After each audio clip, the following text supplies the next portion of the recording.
Qui sommes-nous? Que voulons-nous? Où pourrions-nous aller? L'âme de fond pose les questions.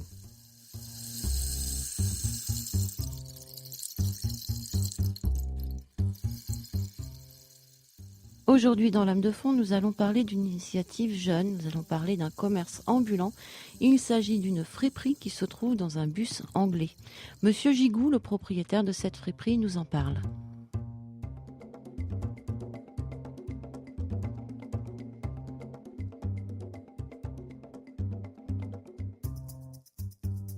Alors, Monsieur Gigou, bonjour.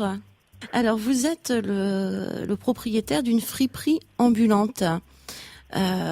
Comment vous est venue l'idée de faire un système de vente de vêtements ambulants?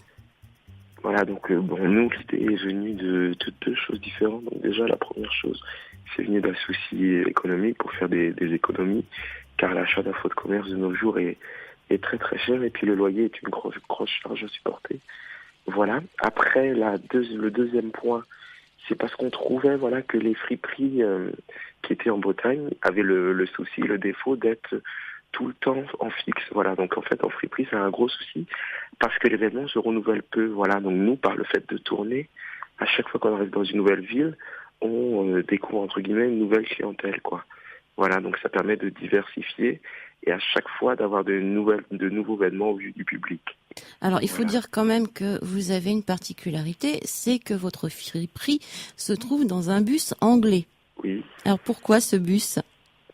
Pourquoi ce bus? Donc ce bus, donc déjà pas pour des économies, parce que un magasin ça coûte très très cher, et puis le souci c'est qu'il faut verser un droit d'entrée à l'ouverture d'un magasin qu'on n'est pas sûr de récupérer en cas de faillite. Tandis que le bus anglais, ça permet d'être propriétaire assez vite, de ne plus avoir de loyer à verser, et puis en plus de pouvoir entre guillemets être ambulant, donc se mettre à l'endroit où il faut au bon moment. Voilà, vraiment être au plus proche du client. C'est quand même, au niveau visuel, on sait que vous êtes là, on vous remarque de loin avec un bus. Ah bah oui. Bah c'est vrai qu'en termes, le bus a aussi l'avantage d'avoir l'impact visuel. Et puis en plus, un petit bonus entre guillemets, c'est qu'il correspond très très bien au thème, quoi. Il est vraiment, il est vintage comme l'événement d'occasion. Donc on trouvait que c'était vraiment cohérent dans le projet et puis attractif pour le public surtout.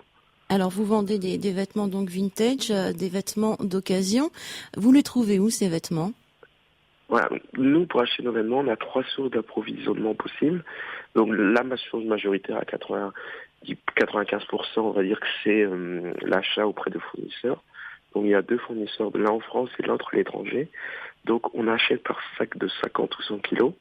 Il y a une première partie de tri. On en jette à peu près 20%.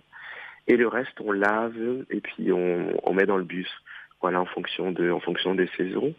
Après, la deuxième source d'approvisionnement, c'est les magasins qui ont fait, entre guillemets, qui font du déstockage, voilà, les rachats de lots aux professionnels, donc des lots de vêtements.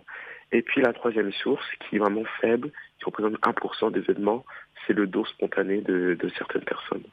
Voilà. D'accord, donc vous vendez des vêtements vraiment d'un type bien spécifique. Alors comment ça se passe? Les gens montent dans le bus pour voir les vêtements ou vous vous mettez sur la route? En fait, je vous explique. Nous, on se stationne une semaine dans une ville, voilà, en fonction d'un programme prédéfini. Et puis une fois qu'on est dans la ville, les gens qui voient que chantier par bus rentrent. Donc ensuite, après qu'ils rentrent, ça se passe de la façon suivante, c'est qu'en bas, c'est plus pour les hommes. Et puis à l'étage, plus pour les femmes. Et puis en général, les gens sont assez libres. Ils fouillent, ils regardent, ils essayent. Voilà, parce que c'est vrai qu'une friperie, il faut vraiment passer beaucoup de temps, fouiller, chercher. Il y a vraiment plein d'événements un petit peu partout, quoi. Ouais, c'est aussi un petit peu un plaisir, la fripe. Ah bah oui, on se rend compte que oui, vraiment pour des clients, c'est un plaisir. Et puis elles y passent des heures. Et puis ce qui est bien, il y a l'événement d'occasion, les fripes notamment, des années un petit peu précédentes, qui ont déjà 10-15 ans, c'est qu'ils ont une qualité de tissu, une originalité qu'on ne retrouve pas ailleurs, avec des tarifs qui sont plus que raisonnables. Voilà, des tarifs de fripe, quoi. Voilà. Et les gens, ça leur pose pas de problème d'acheter des vêtements d'occasion? On a constaté que dans certaines villes, plus ou moins, voilà. Mais c'est vrai que dans chaque ville, il y a chaque fois suffisamment de personnes qui sont prêtes à apporter des vêtements d'occasion. Mais c'est vrai que pour certaines personnes, ça reste encore un petit peu difficile. Voilà, il y a plein d'adaptations. Après, on peut remarquer que c'est plus difficile pour certains types de vêtements que d'autres types de vêtements. Donc, notamment, je parle des chaussures. C'est plus difficile que par exemple, pour des vêtements, des t-shirts ou des foulards ou des accessoires tels que les chapeaux et les sacs, où les gens ont relativement pas de mal à acheter d'occasion, alors que certains produits, c'est plus difficile.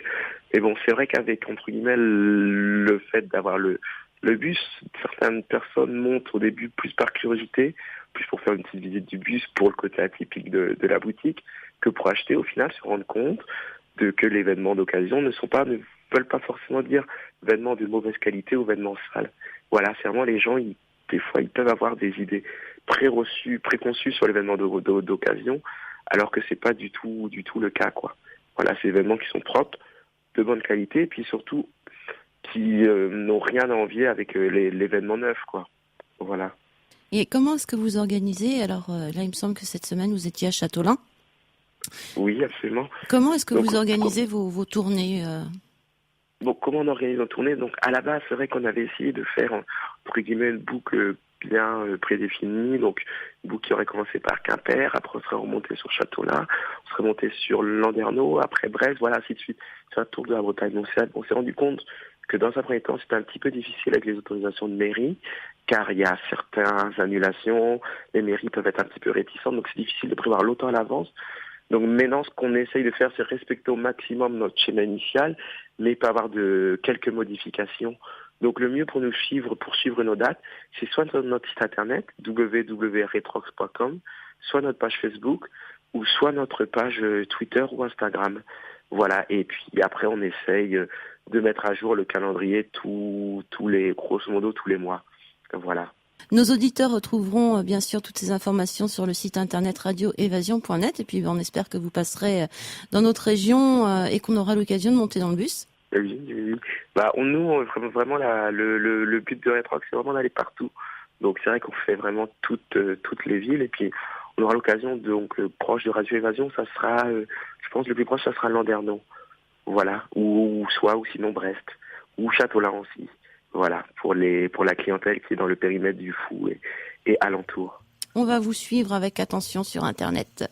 Et j'invite nos auditeurs à monter dans le bus et à voir ce que vous faites, ce que vous proposez comme produit. Par contre, j'ai remarqué que vous ne vendez pas de vêtements enfants. Pas du tout, entre guillemets, tu vois. C'est plus par place, quoi. Voilà, en fait, on n'a pas... Déjà, entre guillemets, le but nous limite pour les catégories hommes-femmes. On ne verrait pas du tout, on n'a pas du tout la place pour les vêtements.